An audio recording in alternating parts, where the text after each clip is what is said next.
إله إلا الله وحده لا شريك له ونشهد أن سيدنا ومولانا محمدا عبده ورسوله أما بعد فأعوذ بالله من الشيطان الرجيم بسم الله الرحمن الرحيم يا أيها الذين آمنوا ادخلوا في السلم كافة ولا تتبعوا خطوات الشيطان إنه لكم عدو مبين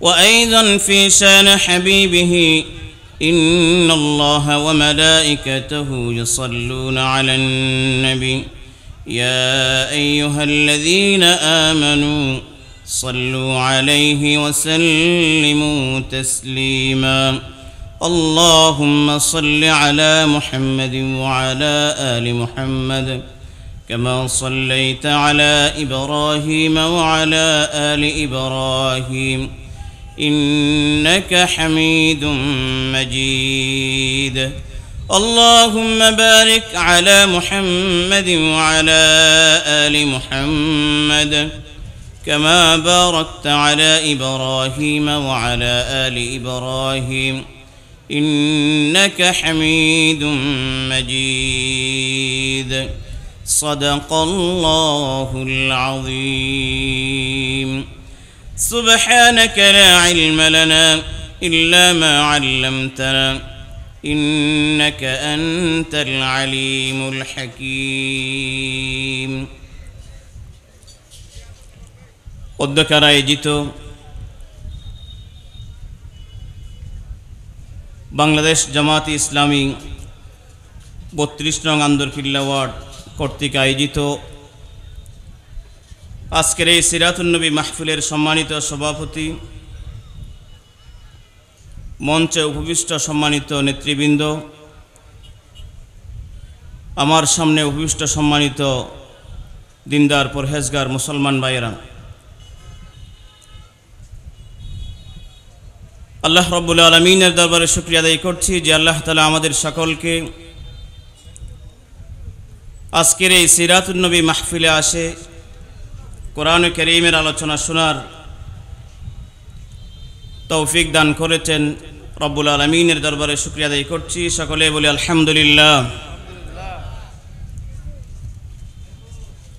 আল্লাহ রাব্বুল আলামিন এই সিরাতুন নবী মাহফিলকে কবুল করুক। সকলে বলি আমিন। যারা এই মাহফিলের আয়োজন করেছেন, টাকা দিয়ে, শ্রম দিয়ে, সময় দিয়ে, আল্লাহ কাল কিয়ামতের ময়দানে প্রত্যেককে এই মাহফিল নাজাতের উসিলা বানিয়ে দেখ। সকলে বলি আমিন। সম্মানিত উপস্থিতি, যে সমস্ত আলোচনা হয়েছে হবে, আল্লাহ আমাদের সকলকে সেই আলোচনাগুলো আমলের নিয়তে শোনার, যারা আলোচনা করবে ইখলাসের নিয়তে বলার আল্লাহ তৌফিক দান করুক। সকলে বলি আমিন। আমি কোরআনে কারীমের সূরা বাকারার 208 নং আয়াতে কারীমা তেলাওয়াত করেছি। আল্লাহ রাব্বুল আলামিন বলেন, হে ঈমানদারগণ, তোমরা ইসলামের ভিতরে পরিপূর্ণ প্রবেশ করো। ওয়ালা তাত্তাবিউ খুতুওয়াতিশ শাইতান, শয়তানের পদাঙ্ক অনুসরণ করিও না।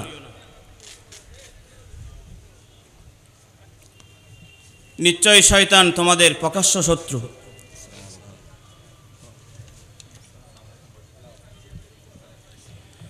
এটা হচ্ছে আয়াতের সাদাসিধা অর্থ।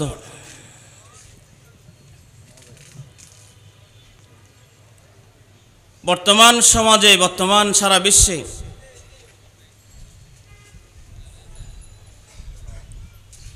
মুসলমানরা নির্যাতিত, নিপীড়িত, 90% মুসলমানের দেশ বাংলাদেশ, সেখানেও মুসলমানরা নির্যাতিত। ফিলিস্তিনের মুসলমানরা আজকে নির্যাতিত। যেই ফিলিস্তিন 700 বছরের উপরে মুসলমানরা শাসন করেছেন, স্পেনের মুসলমানরা নির্যাতিত। যে স্পেন 800 বছর ইসলাম শাসন করেছিল, ভারতবর্ষ 400 বছরের উপরে মুসলমানরা শাসন করেছে। আজকে মুসলমানরা জায়গায় জায়গায় নির্যাতিত হচ্ছে কেন? কবি বলেন, তারজুন নাজাত ওয়ালাম তাসলুক মাসালিকাহা, তারজুন নাজাত ওয়ালাম তাসলুক মাসালিকাহা, ইন্নাস সাফিনাতা লা তাজরি আলাল ইয়াবাস। কবি বলেন, তারজুন নাজাত ওয়ালাম তাসলুক মাসালিকাহা। আমরা সকলেই মুক্তি চাই, আমরা সকলেই নির্যাতন থেকে, নিপীড়ন থেকে সকলেই মুক্তি চাই। সকলেই চাই আমরা যেন নাজাত পাই। কবি বলেন, আমরা নাজাতের যেই রাস্তা, মুক্তির যেই পথ, সেই পথটি আমরা অবলম্বন করি না। ইন্নাস সাফিনাতা লা তাজরি আলাল ইয়াবাস। জাহাজ যেমন পানিতে ছাড়া চলে না, মুক্তির পথ ছাড়া কোনো মুসলমান মুক্তি পেতে পারে না। সেজন্য আজকে মুসলমানরা যদি মুক্তি চাই, নাজাত পেতে চাই, ইসলামী দল ব্যতীত, ইসলামী শাসন ব্যবস্থা ব্যতীত মুসলমানদের কোনো মুক্তি নাই। ঠিক কিনা বলেন? সেজন্য ইসলামী দল, আপনাকে কোরআনের ছায়ায় আসতেই হবে। আপনি যদি সমাজে শান্তি চান, ইসলামী রাষ্ট্র ব্যবস্থার ভিতরে আপনাকে আসতেই হবে, ইসলামী দলের ভিতরে আপনাকে আসতেই হবে। কোরআনের ভিতরে আল্লাহ শান্তি রেখেছেন। ঠিক কিনা? সেজন্য আসুন, আজকে মানুষ যেই এদিকে ওদিকে ছুটাছুটি করতেছে, আল্লাহ বলেন কোরআনের ভিতরে শান্তি, ইসলামের ভিতরে আল্লাহ শান্তি রেখেছেন। আল্লাহু আকবার। রাসূল করিম সাল্লাল্লাহু আলাইহি ওয়াসাল্লাম আমাদেরকে মুক্তির পথ বাতিয়ে দিয়েছেন। আল্লাহ রাসূল সাল্লাল্লাহু আলাইহি ওয়াসাল্লাম বলেন, তোমরা যদি মুক্তির পথে চাও, মুক্তি পেতে চাও, নাজাত পেতে চাও, তাহলে ইসলামকে কবুল করো। ইসলাম হচ্ছে শান্তি, আর শান্তি ছাড়া, ইসলাম ছাড়া কোনো জায়গায় শান্তি পাওয়া যাবে না। আমি যদি আমার ঘরের ভিতরে শান্তি চাই, তাহলে আমাকে রসুলের সুন্নাহ আঁকড়ে ধরতে হবে। আমি যদি আমার পারিবারিক, আমার ব্যবসায়িক বরকত চাই, তাহলে আমাকে রসুলের সাল্লাল্লাহু আলাইহি ওয়াসাল্লামের সুন্নাহ ফলো করতে হবে। আল্লাহ রসুল সাল্লাল্লাহু আলাইহি ওয়াসাল্লাম যেই সুন্নাহ অনুযায়ী ব্যবসা করেছেন, সেই ব্যবসা আমাকে ফলো করতে হবে। আজকে রসুল করিম সাল্লাল্লাহু আলাইহি ওয়াসাল্লাম বলেন, ইয়াতি আলান নাসি জামান লা ইউবালি আল মারউ আমিনাল হালাল আম মিনাল হারাম। এমন একটি সময় আসবে, ও উম্মত, আমার উম্মতের এমন একটি সময় আসবে, যে উম্মত ব্যবসা বাণিজ্য করবে, টাকা রোজগার করবে, শুধু টাকা রোজগার করার চিন্তা, ওই টাকাগুলা কি হালাল নাকি হারাম ওই চিন্তা তারা করবে না, শুধু তারা টাকা কামাইতে পারলেই হয়েছে, এই চিন্তা ভাবনা নিয়ে আল্লাহ রসুল বলেন তারা টাকা উপার্জন করবে। এমন একটি সময় আসবে নাকি চলতেছে? বলেন, চলতেছে। আল্লাহ আমাদেরকে হালাল হারাম পার্থক্য করে চলার তৌফিক দান করুক, আমিন বলি। সম্মানিত উপস্থিতি, ইসলামে আমাদেরকে পরিপূর্ণ প্রবেশ করতে হবে। আজকে আমরা পরিপূর্ণ মুসলমান হতে পারি নাই। আমার নাম আব্দুল্লাহ, আব্দুর রহমান, সব ঠিক আছে, আমি মুসলমান ঠিক আছি, কিন্তু ইসলাম আমার পছন্দ না। ইসলাম আমার কিনা বলেন না? আমি মুসলমান, আমি ইসলাম আমার পছন্দ না। ইসলাম যদি পছন্দ হতো, তাহলে ইসলামী দলকে পছন্দ করতে হবে, ইসলামী দলকে পছন্দ করতে হবে। আপনি দাঁড়িয়ে রেখেছেন, মাথায় টুপি দিয়েছেন, আপনার নামাজ পড়েন, কপাল কালো করে ফেলেন, কিন্তু আপনার ভিতরে 2 নম্বরই প্রতারণা, বাটফারি, চাঁদাবাজি, টেন্ডারবাজি, দুর্নীতি করার আপনার খেয়াল। আল্লাহর কসম, আপনার নামাজ, আপনার দাড়ি, আপনার টুপি, আপনার হজ, আপনার যাকাত কিচ্ছু আল্লাহর দরবারে কবুল হবে না। সেজন্য 1 নম্বরে আপনাকে ইসলামের ছায়াতলে আসতে হবে। রাসূল করিম সাল্লাল্লাহু আলাইহি ওয়াসাল্লাম বলেন, আমরা সবাই মুসলমান দাবি করি, কিন্তু ইসলামকে আমরা ভালোবাসি না। ইসলামকে যদি ভালোবাসতাম, তাহলে ইসলামী যে ব্যবস্থা রয়েছে, আল্লাহ বলেন যারা চুরি করবে, চুরি করলে হাত কেটে দাও। আল্লাহ তাআলা বলেন, ওয়াস-সারিকু ওয়াস-সারিকাতু ফাকতাউ আইদিয়াহুমা জাযাআম বিমা কাসাবা নাকালাম মিনাল্লাহ।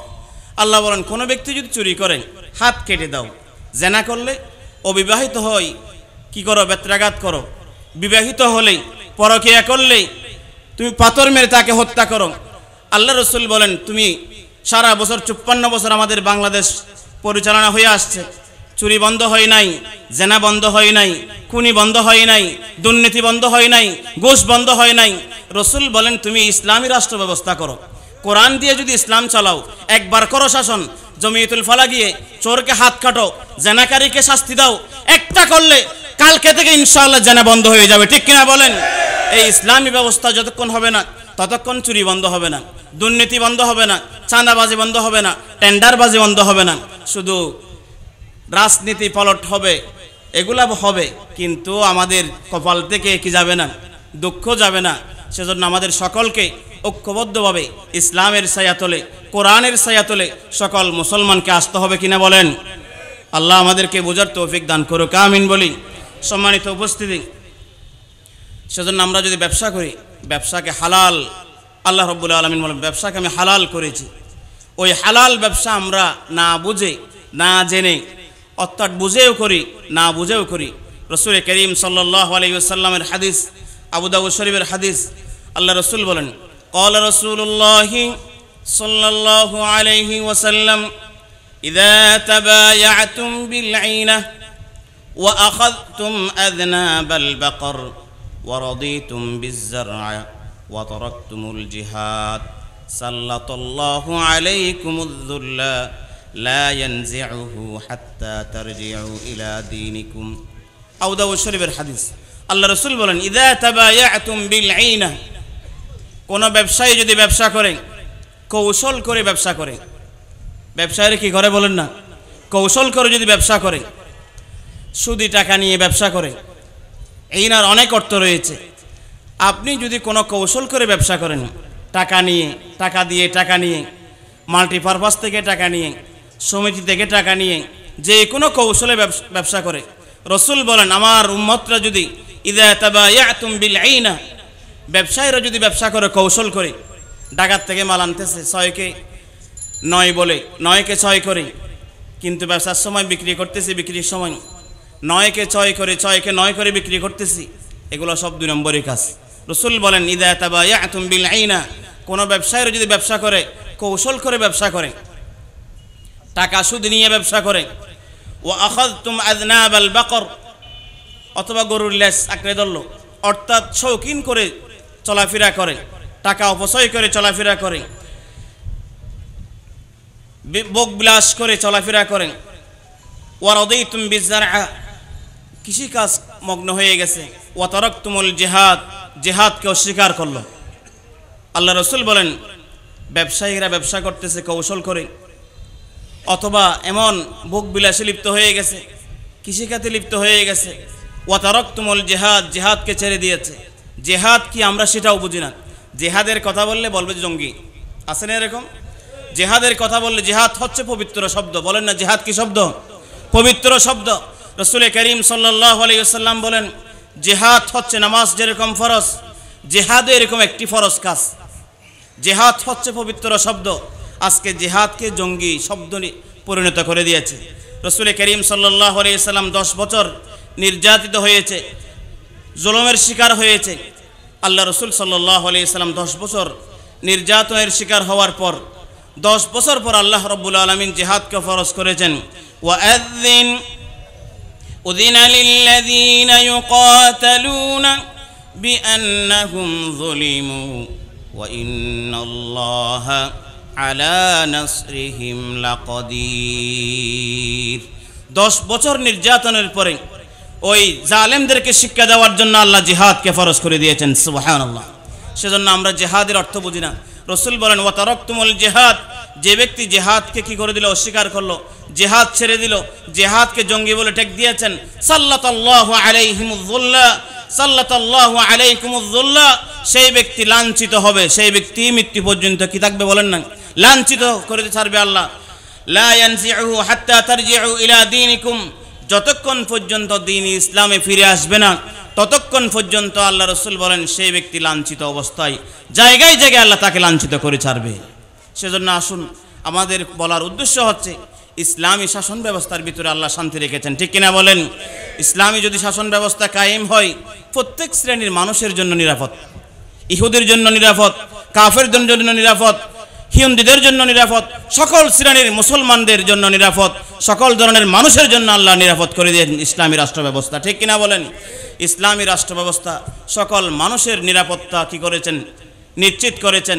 সেজন্য আমরা সকলে ইসলামী দলের ভিতরে এসে ইসলামের ছায়াতলে, কোরআনের ছায়াতলে এসে কোরআনকে মেনে আল্লাহ আমাদেরকে চলার তৌফিক দান করুক, আমিন বলি। সম্মানিত উপস্থিতি, তাহলে আজকে আমাদের আলোচ্য বিষয় থেকে এটা হচ্ছে, আমরা মুসলমান দাবি করি, নিজেও মুসলমান, নামাজ পড়ি, রোজা রাখি, হজ করি, যাকাত দিই, কিন্তু ইসলামকে আমরা পালন করি না, ইসলামকে মানতে রাজি না। আপনি যদি বলেন চুরি করলে হাত কাটলে, আপনি একটু জিজ্ঞেস করেন চুরি করলে হাত কাটার কি আছে, বলবেন এরকম অনেকে? এটা ইসলাম বলতেছে চুরি করলে হাত কেটে দাও, জেনা করলে পাথর মেরে নিক্ষেপ করো, কোনো ব্যক্তি যদি সুদ খায় তাকে পেত্রাঘাত করো। রাসূল করিম সাল্লাল্লাহু আলাইহি সাল্লাম বলেন, যদি ইসলামী রাষ্ট্র ব্যবস্থা এরকম থাকে, সুদ খেলে শাস্তির ব্যবস্থা প্রয়োগ হয়, তাহলে সমাজে সুদ বন্ধ হয়ে যাবে, ঠিক কিনা বলেন? এমন একটি সময় আসবে, আল্লাহ রসুল বলেন, আপনি সুদের সাথে লাগতে না চাইলেও সুদের বাতাস আপনার সাথে লেগে যাবে, যে কোনো পারপাসে, সুদের পারপাসে আপনি লেগে যাবেন। সেজন্য আল্লাহ আমাদেরকে সুদ থেকে বাঁচার তৌফিক দান করুক, আমিন। সম্মানিত উপস্থিতি, সুদ হচ্ছে সবচেয়ে নিকৃষ্ট গুনাহ, হচ্ছে নিজের মায়ের সাথে জিনা করা। নাউজুবিল্লাহ বলেন না? নিজের মায়ের সাথে জিনা করা হচ্ছে সুদের নিম্ন শ্রেণীর গুনাহ। সেজন্য সুদ অনেক বড় মারাত্মক। কোরআনে কারীম আল্লাহ বলেন, ইয়া আইয়ুহাল্লাযীনা আমানু লা তাকুলুর রিবা আদআফাম মুদাআফা ওয়াত্তাকুল্লাহা লাআল্লাকুম তুফলিহুন। আল্লাহ বলেন, তোমরা সুদ খেও না, সুদের ভিতরে আরাম নাই। ব্যবসা হালাল, ব্যবসার ভিতরে আরাম। ওয়া হারামার রিবা, সুদ হচ্ছে হারাম, আর সেখানে আল্লাহ বরকত রেখে নাই, সেখানে ধ্বংস অনিবার্য, দুনিয়াতেও ধ্বংস, আখিরাতেও ধ্বংস। সেজন্য যারা ব্যবসায়িক ভাইয়েরা, যারা বিভিন্ন ব্যাংকের সাথে লেনদেন করেন, মাল্টিপারপাসের সাথে লেনদেন করেন, টাকা দিয়ে টাকা নেন, এগুলো দিয়ে ব্যবসা করেন, আল্লাহ ওই ব্যবসাতে কিয়ামত পর্যন্ত বরকত দিবে না, ঠিক কিনা বলেন? সেজন্য যতটুকু পারেন হালাল ব্যবসা করেন, কম টাকা দিয়ে করেন, কম খাবেন, ফ্যামিলিকে জাহান্নামের আগুন খাওয়াবেন না, ইনশাআল্লাহ বলি। আল্লাহ আমাদেরকে হালাল খাওয়ার তৌফিক দান করুক, হারাম থেকে বেঁচে থাকার তৌফিক দান করুক, আমিন। সম্মানিত উপস্থিতি, আরেকটি বিষয় হচ্ছে বর্তমান সমাজে কাদিয়ানির বিষয়। কাদিয়ানিরা কাফের, বলেন কাদিয়ানিরা কি? যারা কাদিয়ানিকে কাফের বলবে না, তারাও কি? তারাও কাফের। কাদিয়ানির বিষয় অনেক লম্বা বিষয়, শুধু এতটুকু মনে রাখি, কাদিয়ানিরা যারা রাসূল করিম সাল্লাল্লাহু আলাইহি সাল্লামকে মানে, কিন্তু আল্লাহ রসুলকে শেষ নবী মানে না। শেষ নবী কি করে না বলেন? মানে না। রাসূল করিম সাল্লাল্লাহু আলাইহি ওয়াসাল্লামকে তারা শেষ নবী মানে না। তাহলে শেষ নবী না মানার কারণে তারা কাফের হয়ে গেছে, তারা আল্লাহর কোরআনকে অস্বীকার করেছে। আল্লাহর কোরআনে বলেন, মা কানা মুহাম্মাদুন আবা আহাদিম মির রিজালিকুম ওয়ালাকিন রাসূলুল্লাহি ওয়া খাতামান নাবিয়্যিন ওয়া কানা আল্লাহু বিকুল্লি শাইইন আলিমা। আল্লাহ বলেন, মুহাম্মদ সাল্লাল্লাহু আলাইহি ওয়াসাল্লাম কোনো পুরুষের বাবা নয়। আল্লাহর নবী হচ্ছে শেষ নবী, রসুলের পরে আর কোনো নবী আসবে না। যদি কেউ দাবি করে রসুলের পরে নবী আসবে, সেটা বন্ড নবী। সেটা কি নবী বলেন? বন্ড নবী। আর সেই বন্ড নবী কাফের, যারা তাকে মানবে সেও কাফের। সেজন্য কাদিয়ানিরা বলেন কাফের। কাদিয়ানিরা কি? তারা তাদেরকে যারা কাফের বলবে না, তারাও কাফের। সেজন্য এই আকীদায় মজবুত থাকতে হবে। এই আকীদায় কি থাকতে হবে বলেন? মজবুত থাকতে হবে। সেজন্য রাসূল করিম সাল্লাল্লাহু আলাইহি ওয়াসাল্লাম আমাদেরকে যেই ইসলাম দিয়েছে, এই ইসলামের ভিতরে আল্লাহ রাব্বুল আলামিন বলেন, ইসলামের ভিতরে পরিপূর্ণ প্রবেশ করো। আমরা ইসলাম পরিপূর্ণ মানতে রাজি নই। আমরা যেই দল করি না কেন ইসলামকে পরিপূর্ণ মানার জন্য রাজি নেই। আমরা যদি কোরআনের কথা বলি, ইসলামের ছায়াতলে আসার কথা বলি, তাহলে আসার জন্য প্রস্তুত না। কিন্তু দাড়ি টুপি নামাজ সব ঠিক আছে, আপনি যত নেতাকে মানেন সেই নেতার যদি রসুলের আদর্শ আখলাক না থাকে সেই নেতাকে মানা হারাম। বলেন, সেই নেতাকে মানা কি হারাম? যেই নেতা ইসলামের আদর্শতাই নাই, যেই নেতা বলেন কোরআনের বিধান কোরআনের আইন আমরা মানি না, সেই নেতাকে পালন করা মানা একজন মুসলমানের কি হতে পারে না। মুসলমানরা সেই নেতাকে মানতে পারে না। সেজন্য আমরা আল্লাহর কোরআনকে, রসুলের সুন্নাহকে, আদর্শকে মানার চেষ্টা করব। আল্লাহর যে সমস্ত নেতার ভিতরে আল্লাহর রসুলের আদর্শ রয়েছে ওই নেতাকে মানার চেষ্টা করব। যেটার ভিতরে কোরআন আছে, যেই দলের ভিতরে কোরআন আছে, যেই দল ইসলামী রাষ্ট্র ব্যবস্থা কায়েম করতে চাই সেই ইসলাম আমরা মানার জন্য রাজি আছে না নাই? বলেন। আল্লাহ আমাদেরকে সেই ইসলাম মানার তৌফিক দান করুক, আমিন। সম্মানিত উপস্থিতি, আজকে আমাদের ঈমান দুর্বল হয়ে গেছে, ঈমানি শক্তি নষ্ট হয়ে যাচ্ছে। আমরা হারাম খাচ্ছি, হারামের সাথে লিপ্ত হওয়ার কারণে আমাদের ঈমান দুর্বল হয়ে যাচ্ছে। রাসূল করিম সাল্লাল্লাহু আলাইহি ওয়াসাল্লাম বলেন, যে ব্যক্তি 4টি কাজ করবে, বলেন কয়টি কাজ? 4টি কাজ করবে, তার ঈমান মজবুত হবে, তার ঈমান বৃদ্ধি পাবে। 1 নম্বর হচ্ছে কোরআন তেলাওয়াত। বলেন, 1 নম্বর কি? কোরআন তেলাওয়াত। কোরআন তেলাওয়াত করব, পাশাপাশি কোরআনের অর্থ বুঝবো, অর্থ পরে পরে কোরআন তেলাওয়াত করব। আল্লাহ রাব্বুল আলামিন বলেন, ইন্নামাল মুমিনুনা আল্লাযীনা ইযা যুকিরাল্লাহু ওয়াজিলাত কুলুবুহুম ওয়া ইযা তুলিয়াত আলাইহিম আয়াতুহু যাদাতহুম ঈমানা ওয়া আলা রাব্বিহিম ইয়াতাওয়াক্কালুন। আল্লাহ রাব্বুল আলামিন বলেন, ঈমানদার কাকে বলেন? যার সামনে কোরআন তেলাওয়াত করলে যার মনটা নরম হয়ে যায়, ওয়া ইযা তুলিয়াত আলাইহিম যাদাতহুম ঈমানা, যার সামনে কোরআন তেলাওয়াত করলে যার ঈমান বৃদ্ধি পায়, ঈমান বেড়ে যায়। যদি কোনো মুমিনের সামনে যদি কোরআন তেলাওয়াত হয়, কোরআন তেলাওয়াতের কারণে যদি ঈমান বৃদ্ধি পায়, আল্লাহ রাব্বুল আলামিন বলেন সেই ব্যক্তি পরিপূর্ণ মুমিন। তাহলে 1 নম্বরের কাজ হচ্ছে কোরআন তেলাওয়াত করা। 1 নম্বর কি বলেন? কোরআন তেলাওয়াত। 2 নম্বরের কাজ হচ্ছে রাসূল করিম সাল্লাল্লাহু আলাইহি ওয়াসাল্লামের জীবনী চর্চা করা, অধ্যয়ন করা। 3 নম্বরের কাজ হচ্ছে ঈমানি শক্তি বৃদ্ধি পাওয়ার জন্য আল্লাহর জিকির করা। এই 3টি কাজ করব। সাহাবা একরাম যারা যুদ্ধ করেছেন, বদরের যুদ্ধ, তাদের ঈমানি শক্তি ছিল, তাদের তলোয়ার ছিল না, হাতিয়ার ছিল না।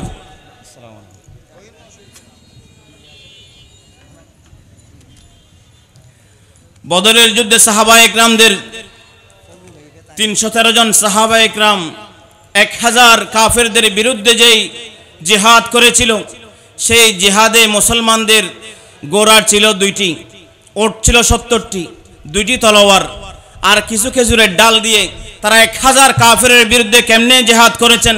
আল্লাহ বলেন তাদের সবচেয়ে বড় জিনিস ছিল তাদের ঈমানি শক্তি। আল্লাহু আকবার। আল্লাহ রাব্বুল আলামিন বলেন, কাম মিন ফিআতিন কলিলাতিন গালাবাত ফিআতান কাসীরাতান বিইذনিল্লাহ। বড় বড় দলের সাথে ছোট দল, আল্লাহ রাব্বুল আলামিন বলেন তারা ঈমান দিয়ে উত্তীর্ণ হয়েছেন। তাদের হাতে তলোয়ার ছিল না, তাদের হাতে অস্ত্র ছিল না, তাদের হাতে বড় অস্ত্র ছিল তাদের ঈমান। সেজন্য আমাদেরকে ঈমান ঠিক করতে হবে। কি বলেন? ঈমান বৃদ্ধি করতে হবে, ঈমান বৃদ্ধি করতে হবে, ঈমানি শক্তি বাড়াতে হবে, ঈমানি শক্তি নিয়ে ইসলামের পক্ষে কাজ করতে হবে। ঠিক কিনা বলেন? আল্লাহ আমাদেরকে ইসলামের ছায়াতলে ইসলামী রাষ্ট্র ব্যবস্থা কায়েম করার, ইসলামী হুকুমত কোরআন সুন্নাহর ছায়াতলে আসার আল্লাহ আমাদের তৌফিক দান করুক, আমিন। ওয়া আখির দাওয়ানা আনিল হামদুলিল্লাহি রাব্বিল আলামিন। আসসালামু আলাইকুম ওয়া রাহমাতুল্লাহি ওয়া বারাকাতুহু।